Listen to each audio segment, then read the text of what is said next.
আপনার কাছে আমার একটা জিনিস পাওনা আছে। কি?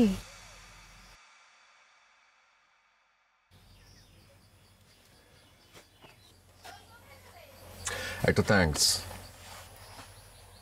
ও, থ্যাংক ইউ। তো আমার গত রাতের কথা সেভাবে কিছু মনে নেই।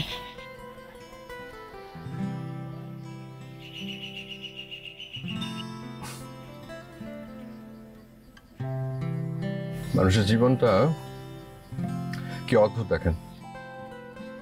যা ভুলে যাওয়া ভালো, যা ভুলে যেতে চাই সেটা ভুলতে পারি না, অথচ কখনো কখনো গত রাতের স্মৃতিও মুছে যায় মাথা থেকে। অদ্ভুত। বাই দ্য ওয়ে, আমি তুর্য। জানি। কেমন লাগছে জায়গাটা? এখানে আশেপাশে কি কোনো নদী আছে? নদী? পাহাড়ি জায়গা তো, নদী নেই, তবে মন ভালো করার মতো জায়গা আছে। আমাকে নিয়ে যাবেন? নিশ্চয়ই। দাঁড়ান, গাড়ি বের করতে বলি। হেঁটে যাওয়া যায় না? হেঁটে? চাইলে তো হেঁটে দিল্লি পর্যন্ত যাওয়া যায়।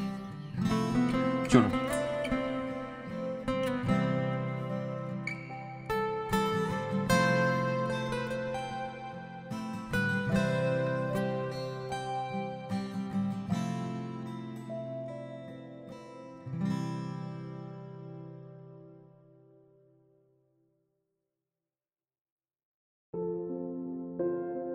একটা জিনিস লক্ষ্য করেছেন,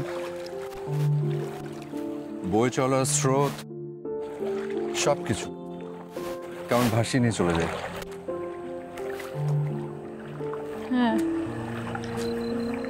মাঝে মাঝে জীবনও। সেজন্যই জীবন দিতে চেয়েছিলেন? বাবা বলেছে আপনাকে, তাই না? কেন চেয়েছিলাম সেটাও নিশ্চয়ই বলেছে।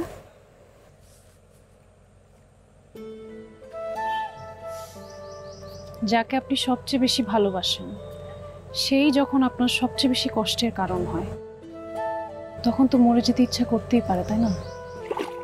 মানুষের যখন জন্মেছি তখন তো কত কিছু ইচ্ছে হতে পারে, কিন্তু প্রশ্নটা হচ্ছে সব ইচ্ছে পূরণ করতে চাওয়াটা ঠিক কিনা।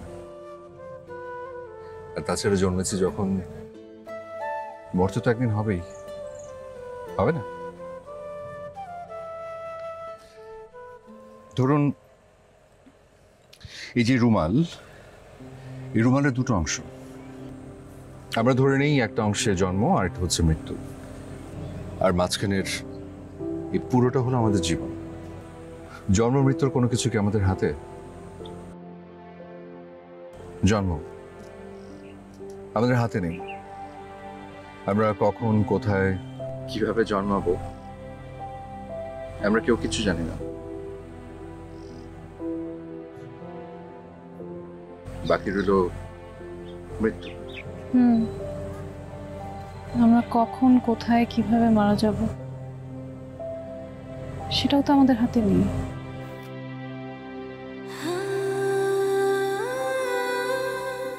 জীবনটা ঠিক এরকম,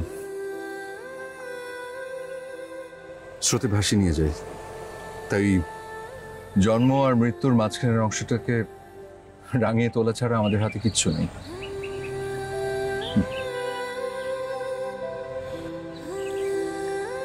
চল।